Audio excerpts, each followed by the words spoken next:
So when I teach people in person, often this is a big requested song. Even for people that don't really listen to lots of rock music, it'll use lots of your usual chords and strumming patterns, and it matches up with the song great. So this song is in E flat tuning, or you could also call it D sharp. Now I'm going to link you to a video on my channel to show you how to tune the guitar to that tuning. And all this means is it's going to match up to the actual recorded version of this song. Lots of rock music actually tunes the guitar a little bit lower in pitch, sometimes a lot lower in pitch, and it's often just to match the range of the vocalist. So in this case, to get it to sound exactly like the song, it would be good for you to tune the guitar to E flat. You can play it without tuning the guitar to that tuning. It'll still sound like the song, but it won't quite match up to the song itself. It would sound a bit off key if you tried to play along to it. Now at the start of the song, as we're doing the rhythm guitar, we don't have anything to do at the start because Slash is doing his cool lead intro lick up there, in the dusty end as we call it. So he's doing his thing on the electric guitar and we're waiting for our moment to come in. So then on the notation you'll see when all those Ds come in with downstrokes, that's when we enter, okay? But you just sit out those opening parts until the rhythm guitar comes in.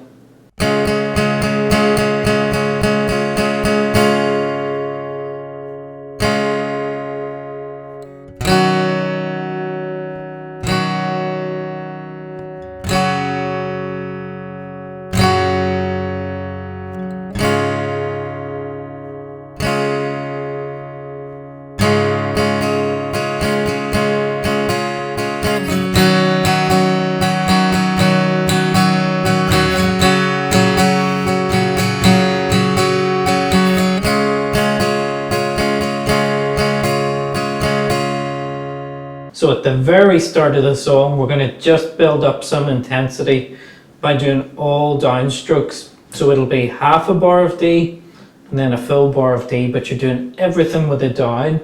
So it's essentially 12 downs, where you could think of it as 3 groups of 4. So like this. 1, 2, 3, 4, 1, 2, 3, 4, 5, 6, 7, 8. And that's just to build up the tension a little bit.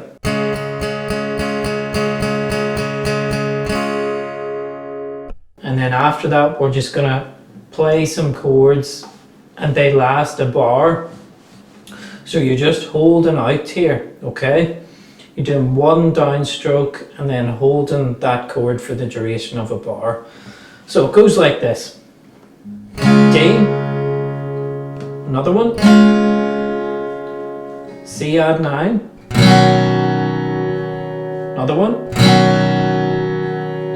G, another one, D, and another. So that's the start there before we start doing some more of a conventional strumming pattern. So just as you get stuck into these chords, we've got a very common theme here of D, C add 9, and the big 4-fingered G. And you'll notice these guys are going to be working a lot in tandem. So your D chord will have the 3rd finger stuck there.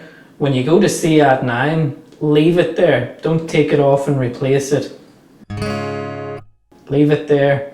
Maneuver into that shape, and then you're just adding a pinky down there. So they're working in tandem on C add 9. And then the 4-fingered G, just leave these guys there. They don't have to do a thing, and move those guys down. So it's good practice to get those fingers stuck, not lift off and replace. And these chords are very common, you know, Green Day, Time of Your Life, Oasis, Wonderwall. Loads of kind of rock songs and ballads have these chords grouped together. So it'd be good to get that group of chords down. So during that phase, a couple of technique recommendations I would have is to count it out in your head. Just count 1, 2, 3, 4, 1, 2, 3, 4. And keep that arm loose and moving anyway during the parts where you don't even have to do anything. It's a very good habit, trust me, to get into, so that your timing is always going to be really, really spot on. Then the strumming pattern comes in that's going to take us through a lot of the song. So the pattern will be this.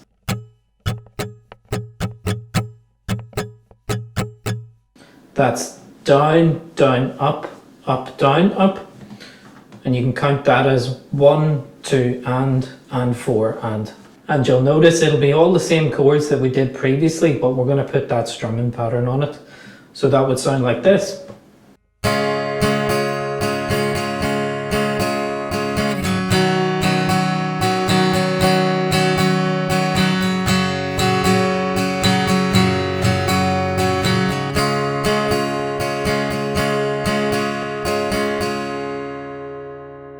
And then the verse comes in. That's when Axel starts singing, and you do what we just did there a couple of times again. Then the first chorus will come around, so I'll show you how that would go.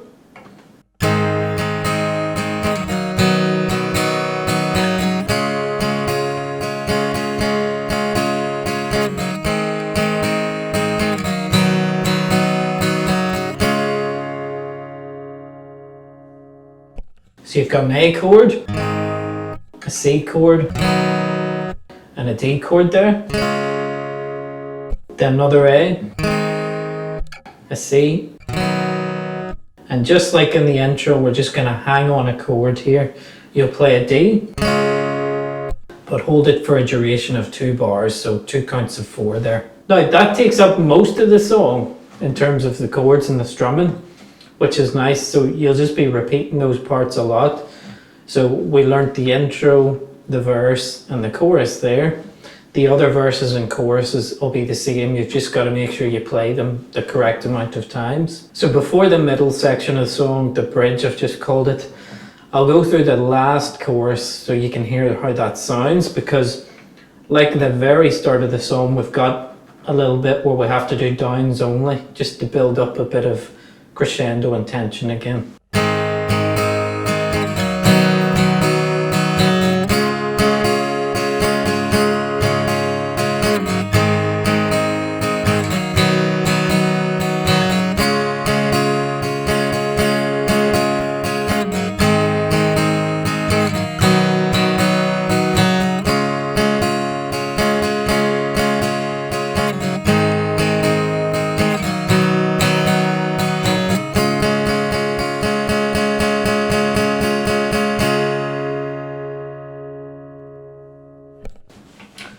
And the speed and the timing are obviously important there. When those downs come in, don't just go from the strumming before to something like this.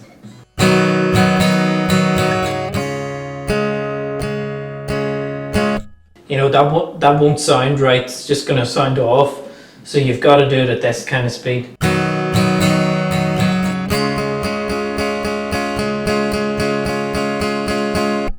And then it'll fit in perfectly. So 1, 2, 3, 4, 5, 6, 7, 8.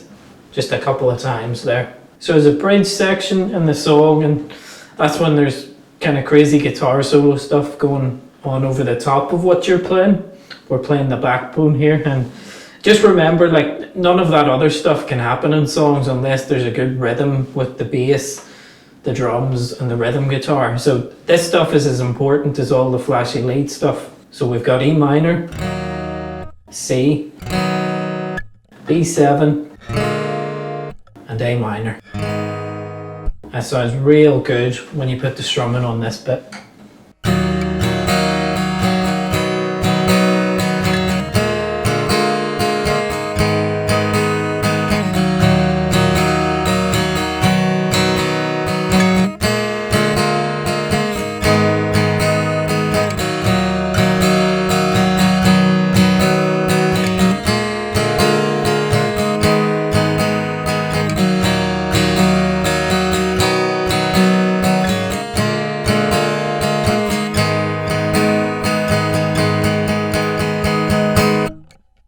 And at the end of that bit, you've got an A minor, and you'll do 8 quick downs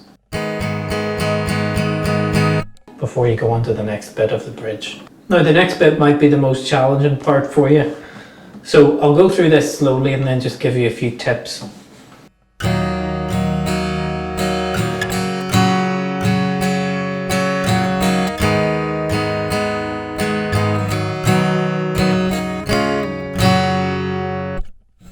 Sounds really cool, and you'll start to hear the song a lot in this section especially.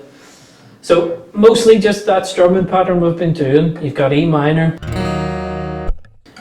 G, so go for that big 4-finger G I would keep saying in this song, A minor, and then we've got a bar here with C, D and G in it. So this is be challenging enough to do fast. It should go like this.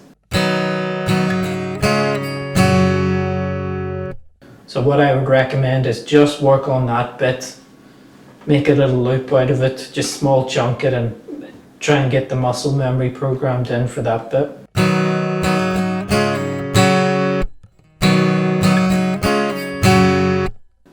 And you might notice here again, when I go from that D to the 4-finger G, I keep that 3rd finger stuck there. It's real good if you can learn to do that,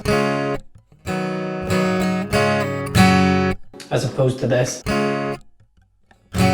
you know, lifting off, replacing, and things just aren't as accurate as you would want in that case. So try and get yourself to do that. Okay, and then I've just called this next section a quiet section. It's the same that you were doing before, but when you listen to the song, you notice everything just dies down, the big crazy guitar solo's finished.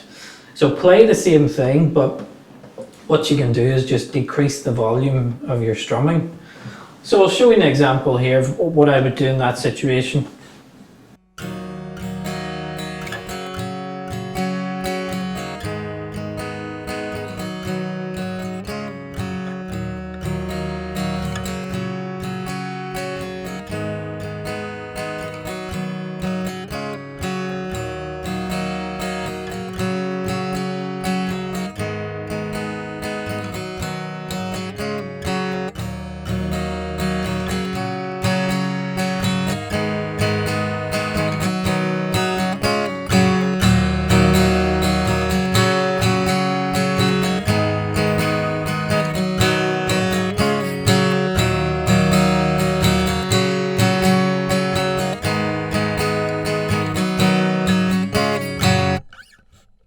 So for the 4 repeats in that quiet section there, I just let it get gradually louder as I went, and then just went back to normal. So these things seem probably simple enough once they've been explained to you, but it does take quite a bit of skill to be able to remember these things and keep your playing going and make it sound like the song. So, you know, don't ignore that bit about decreasing the volume and then letting it increase. Try and get that down. Then the outro is rather fun. I've just put a little riff in that works real good with the bass and background especially. So I'll play through this very last part and then I'll break it down.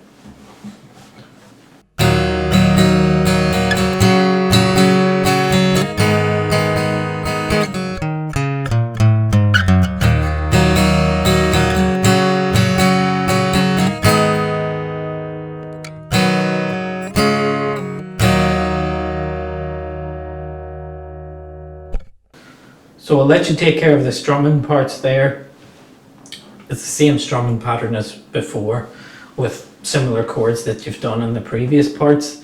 But the challenging bit is there's a little riff in amongst some chords, and it's a challenge to get from the chord to the riff back to some more chords again. So we've got to play an A minor and then get into this riff here.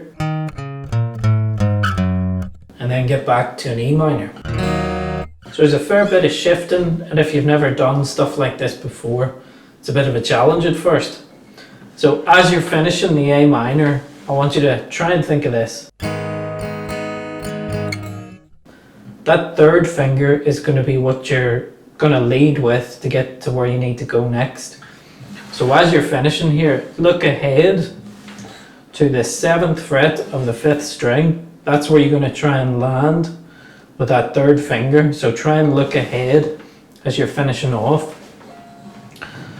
And then you're going to play that 7th fret of the 5th string, 5th fret of that string just with your first finger, then on to your 6th string, so 7 with your 3rd finger, 6 with your middle finger, 5 with your first finger, and just scoot that down to 3. So that's the riff.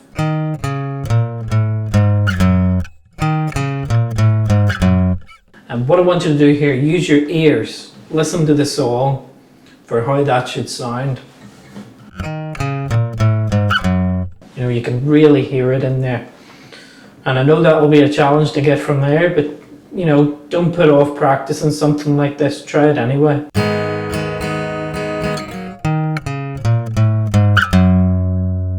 Okay, then you're back to an E minor, G. Just one strum on the A minor for the bar, so just strum and count to 4. You've got a C and a D for half a bar, and then finish on an E minor chord. That's the song done. There we are, hope you enjoyed that. So give the video a like and subscribe for some more videos if you enjoyed that today.